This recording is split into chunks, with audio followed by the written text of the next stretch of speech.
online, on the TuneIn app, and on your smart speaker. Play Shock Radio. This is Shock News.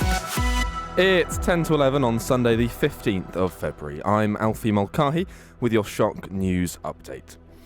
A victim of Jeffrey Epstein says she thought she might never see her family again when he trafficked her to the States.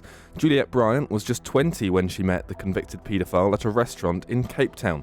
He flew to New York with her 3 weeks later.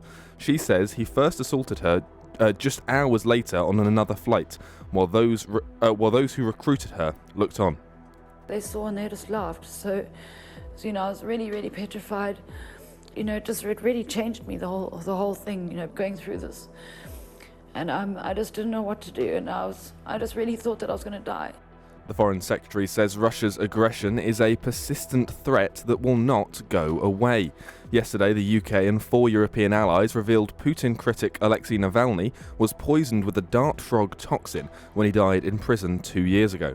The Kremlin is refuting claims that it's responsible, but Yvette Cooper, who's at the Munich Security Conference, says there is no doubt. Only the Russian regime had the motive, the means and the opportunity to administer this lethal poison. They wanted to silence him, and that's why we have exposed this barbaric Kremlin plot. Shock News Update. The Shadow Foreign Secretary says it's right for the government to appeal against the High Court's ruling that it was unlawful to class Palestine Action as a terror group.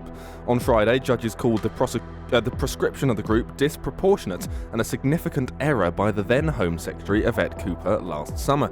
The ban will remain in place for now to allow further arguments, but Priti Patel thinks it should continue. This prescription is not just based upon their recent activity, it is based upon the way in which they organise themselves, the way in which they plan their attacks, and it is right that they feel the full force of our laws, including the prescription that has been put in place. Shock News Update. People who say they're being forced to live in caravans because of the cost of living face being moved on from a Bristol beauty spot. Dozens are parked up along the Clifton Downs and legal action is underway to get them removed. Bristol City Council says evidence of fly tipping and complaints of antisocial behaviour have forced their hand. But Francesca Albanese, who's from Crisis, says that this isn't a life choice. Over 200,000 families and individuals are experiencing hidden forms of homelessness at the moment. This is not a choice. People are forced into these situations because they have no other option. Shock News Update. In other news this morning, it's a fortnight since Nancy Guthrie was abducted from her home in Arizona, with authorities seemingly no nearer to finding her. Concern has been growing for the mother of TV host Savannah Guthrie, who hosts NBC's Today Show, because she's 84, has a pacemaker and has high blood pressure. The focus is on a masked prowler seen tampering with the pensioner's doorbell camera. Children in several schools across North London have needed hospital treatment for a fast-spreading measles outbreak. 34 confirmed cases in Enfield have now been reported between the start of the year and February the 9th. While many people recover, the illness can cause serious complications such as pneumonia, brain inflammation, and in rare cases, death. A local GP surgery is urging parents to ensure their children are up to date with their immunisations.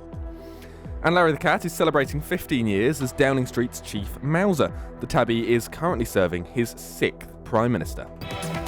And now, with all the latest sport news this morning, here's George Alderman from the Sky Sports Centre. Scotland Rugby Union captain Sione Tuipulotu has praised his team for bouncing back to beat England 31-20 in the Six Nations.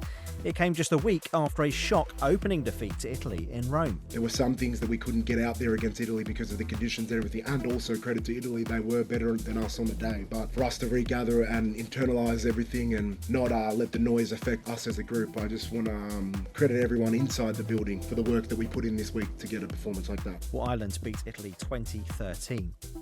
League One Mansfield are celebrating a place in the FA Cup fifth round after knocking out Premier League Burnley 2-1 at Turf Moor. They haven't got that far since 1975, the same season their manager Nigel Clough's father Brian took over at Nottingham Forest. First team coach Andy Garner says the team are inspired by Clough Jr. He's a fantastic manager. They're all for him. They're all working hard for him, trying for him. You can't ask any more from players. They believe in him, and and we all do. And you know, it's a good club and a good manager to be with. Third tier Burton were only beaten 1-0 after extra time by West Ham. It's a big day at the top of the Scottish Premiership, with leaders Hearts taking a 5-point lead to second place Rangers. Celtic in third are at Kilmarnock. Manchester United look to narrow the gap on Women's Super League leaders Manchester City this afternoon. A win against London City Lionesses would take them within 8 points of their rivals. England are on course to qualify for the next stage of cricket's T20 World Cup after beating Scotland by 5 wickets. Ireland thrashed Oman by 96 runs. Matt Weston will hope to add another medal for Great Britain at the Winter Olympics today. He's due to go in the mixed team skeleton after storming to gold in the men's event on Friday. Bradford Bulls couldn't make it a winning return to Rugby League Super League as they lost 27-20 in their season opener at Hull FC. Wakefield went down 18-16 to French side Toulouse.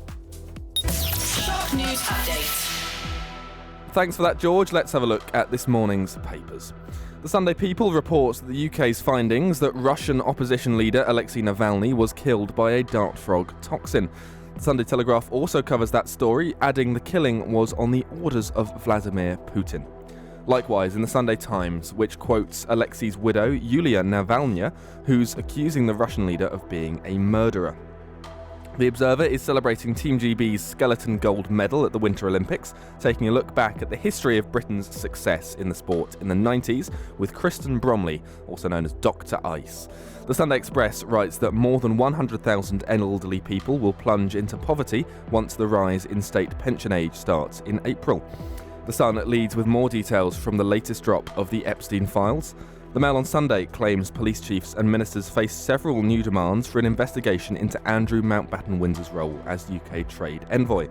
And the Sunday Mirror shares a Valentine's Day photo of William and Kate's with insight from the paper's royal editor on the Princess of Wales cancer diagnosis. Shock News Update.